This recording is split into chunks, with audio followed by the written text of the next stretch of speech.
importance of a consultation. It's important to know what the client wants, whether they want to cut their hair shorter or longer, how low and how high the fade should be.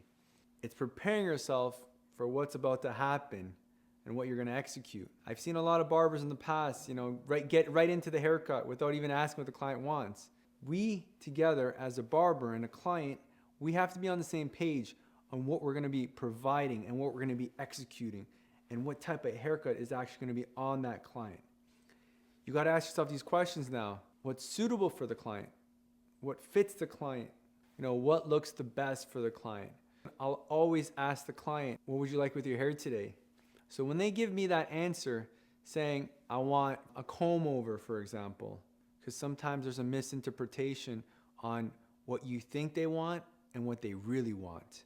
So there's so many different levels of fades. You have taper fades starting really low. You have medium fades. You have high fades.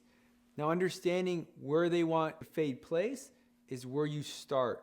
If a client has a picture, everyone has Instagram these days. Social media helps.